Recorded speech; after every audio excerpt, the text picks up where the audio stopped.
So what are the rules of continuity? Boom. F of x is defined at c. Boom. The limit of f of x as x approaches c from the left equals the limit of f of x as x approaches c from the right. Boom. The limit of f of x as x approaches c equals f of c. But what if it's not continuous? Let me lay it down for you. The first type of discontinuity is the removable or whole discontinuity. Say we have the graph y equals x, but at x equals 2, y equals 3, which is here. If we try and make this the limit of f of x as x goes to c equals f of c, we can see that that is not accurate. So this is not continuous. Another type of discontinuity we have is a jump discontinuity. A jump discontinuity happens when the left and right hand limits of each side of the function do not agree.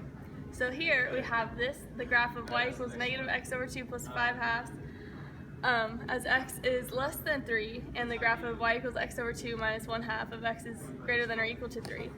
As you can see, the left hand side of the limit and the right hand side of the limit do not agree, which means that the limit as f of x as x approaches c from the left is not equal to the limit of f of x as x approaches c from the right. So the third type of discontinuity is the infinite discontinuity. So here we have the graph y equals 1 over x plus 2, and this function does not exist at x equals 2, so we have a vertical asymptote. Therefore, f of c is not defined at c.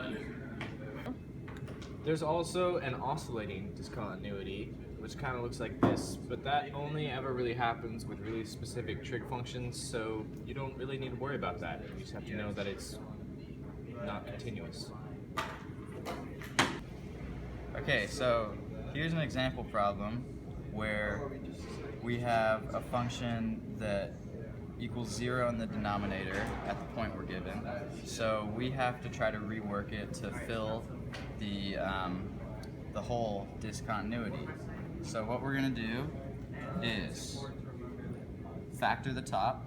So we get x plus 3 times x minus 3 over x plus 3. And these guys are going to cancel. Now, here we can plug in our negative 3, take f of negative 3. So negative 3 minus 3, which equals negative 6. So, to fill the hole in this function, we have to add the points negative 3, negative 6 to our function.